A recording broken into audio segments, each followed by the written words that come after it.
Hello नमस्ते, मेरा नाम है विडांश और आप सभी का हमारे चैनल पे दोस्तों स्वागत है।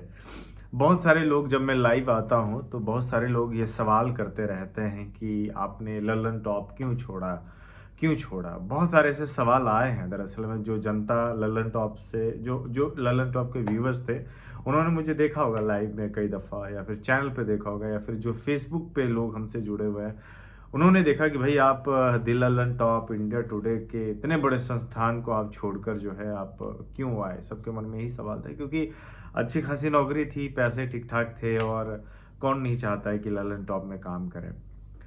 इसके पीछे कई हालाँकि वजह रही है, मैं सारी वजह तो नहीं बता सकता, लेकिन जो मेन वजह रही है, इसी पर हम बात करेंगे इस वीडियो में।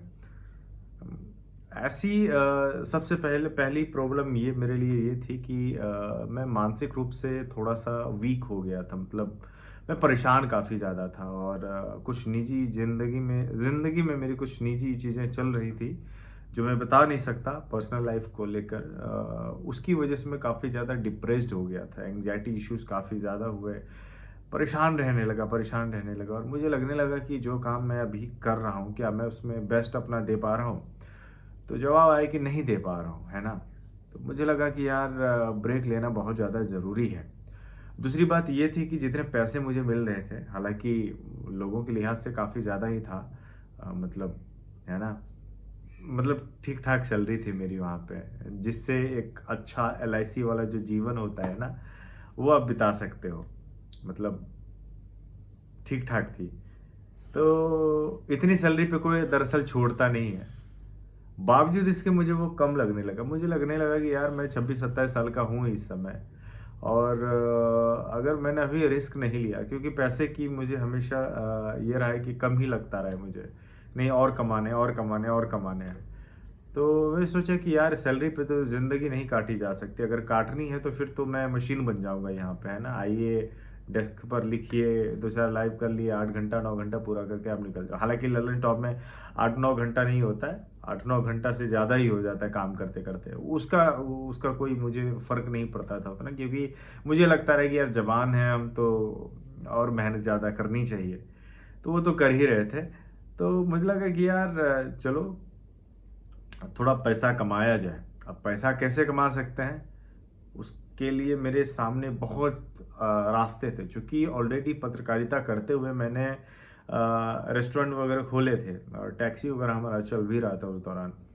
तो हालाँकि कोरोना बाद में आया, रेस्टोरेंट वगैरह बंद हो गए, तो मुझे लगा यार क्यों ना कुछ बिज़नेस ही किया जाए, या फिर वो काम जो ललन टॉप में हम कर रहे हैं वो खुद के लिए करें। जो वहाँ पे 13 घंटा दे रहे हैं, हम यहाँ पे जो है अपना 13 घंटा अगर लगा दें तो शायद चैनल उठ खड़ा हो या फिर चैनल बन जाए और कुछ महीनों के बाद पैसे भी आने लगे। तो मैंने रिज़ाइन दे दिया था, शायद 28 फरवरी को मैंने रिज़ाइन दिया था और फिर 28 एक तारीख तक मैंने काम किया। अ, फिर उसके बाद वो आईपीएल वगैरह आया था उस दौरान, तो मैं आईपीएल में था ही नहीं, तो फिर मैं आईपीएल यहाँ पे कवर करने लगा। 7 अप्रैल को जो है मैंने चैनल बनाया दरअसल में, और 7 से लेके अब तक में टोटल 5 महीने अब तक हो गए हैं। 13,000 लोग अभी तक सब्सक्राइबर हुए हैं और ठीक-ठाक महीने की, मतलब अभी इनिशियली तो मतलब लास्ट जो मेरी पेमेंट आई यूट्यूब, जो पहली पेमेंट आई वो ज़्यादा नहीं आई, 13,727 रुपये आया है। तो लेकिन खुशी हुई कि कम से कम जो 5 महीने में लगातार हम कर रहे थे जिस तरीके से, हालाँकि 2 महीने तो मेहनत ही नहीं की, बाद में जब बाबर आज़म ने एक दिन शतक लगाया था, तो उसके बाद और भी ज़्यादा जग गए बोले कि नहीं यार करना है तो करना है। ऐसा नहीं है कि इस दौरान मेरे पास नौकरी के ऑफ़र्स नहीं आए, कई बड़े मीडिया संस्थान में वैकेंसीज़ भी निकली हुई थी और कई लोगों ने कहा भी था कि आपको ज़रूरत है तो आप मुझे बता दीजिएगा, मैं हायर कर लूँगा आपको। तो लेकिन मुझे लगा कि यार मैं अगर 3-4 महीने मैंने दे दिया है ऐसे ही, तो फिर क्या ही ज़रूरत है। आप 2-4 महीने और मैं कष्ट काट लूँगा तो हो जाएगा।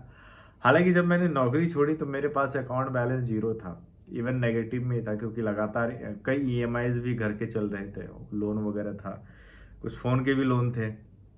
लेकिन चल रहा था, मतलब परेशान थे, काफ़ी ज़्यादा परेशान हुए। लेकिन मुझे लग रहा था कि अगर इस साल इतने ज़्यादा स्पोर्टिंग इवेंट्स हैं, अगर थोड़ी बहुत और भी ज़्यादा मैंने मेहनत कर ली तो मेरा चैनल चल जाएगा, और चैनल चल जाएगा तो पैसे भी आ जाएंगे, और पैसे आएंगे तो फिर वो मन लायक वाला काम रहेगा कि मैं साथ में किताब वगैरह भी लिख सकूं अपना, जो हमेशा से लिखना चाहता हूं, और बाद बाकी एक अपनी प्रॉपर्टी बन जाएगी, पहचान भी बन जाएगी, जो ललन टॉप में मुझे नहीं मिल रही थी वो पहचान। तो मुझे लगा यार ये करना चाहिए, क्योंकि ललन टॉप में ऑलरेडी बहुत सारे स्टार एंकर वहाँ पे लोग हैं, सारे स्टार है वहाँ पे। सबसे बड़ा स्टार अगर कोई है तो सौरभ सर है। तो मुझे लगा अपनी पहचान नहीं बना पा रहा हूँ, लगातार लिख रहा हूँ लिख रहा हूँ लिख रहा हूँ लिख रहा हूँ। ऐसा भी नहीं है कि मुझे वहाँ वीडियोस करने के लिए नहीं मिलते थे, लेकिन हो गया था एक तरीके से। मुझे लग रहा था कि मैं अपना बेस्ट नहीं दे पा रहा हूँ, जिस वजह से मुझे हायरिंग की गई थी वो नहीं दे पाया मैं वहाँ पे। तो मुझे लगा कि खुद से बेईमानी करना होगा, इससे बेहतर है कि छोड़ देते हैं। हालांकि सच्चाई ये भी है कि ललन टॉप में काम करने का मेरा बहुत बड़ा सपना था, और कई बार ट्राई भी किया था, 2-3 बार ट्राई भी किया था, बट हुआ नहीं था। 2 जगह से मुझे तभी ऑफर थे कि स्पोर्ट्स तक से, जो कि विक्रांत सर का है, वहाँ भी हो जाता, और एक ललन टॉप था जहाँ वहाँ भी, यहाँ भी हो जाता। तो ललन टॉप में, हालांकि दोनों इंडिया टुडे का ही संस्थान है, मतलब क्या कहेंगे, सिस्टर कंपनी कहते हैं ना उसको, वही है।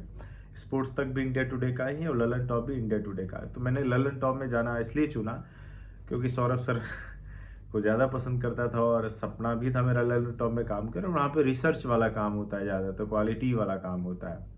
तो लिखने की आदत रही, तो मैं लिखने की आदत नहीं छोड़ना चाहता था। लेकिन हुआ कुछ यूँ कि 7-8 महीने वहाँ पे मैंने बिताया। 12 अगस्त को मैंने ज्वाइन किया था, फिर फरवरी मार्च में मैंने छोड़ दिया था वहाँ से नौकरी। तो आप गिन लो कितने दिन रहे मैं। लेकिन वही है कि जिस चीज़ को आप पाने की कोशिश करते हो, जब वो मिल जाता है ना, तो फिर उसमें मज़ा नहीं आता है। ललन टॉप के साथ मेरा कुछ ऐसा ही रहा कि काफ़ी हाथ पैर मारे वहाँ पे जाने के लिए, और जब मिल गया तो उस चीज़ को मैं एंजॉय नहीं कर पाया, बेस्ट नहीं दे पाया अपना। लेकिन अभी जो कर रहा हूँ स्पोर्ट्स चौक में यहाँ पे, इसमें बहुत ज़्यादा मज़ा आ रहा है मुझे। पहचान भी बन रहे हैं, लोग चाह भी रहे हैं, और जो मेहनत कर रहा हूँ उसका फल भी मिल रहा है मुझे, तो अच्छा लग रहा है फिलहाल।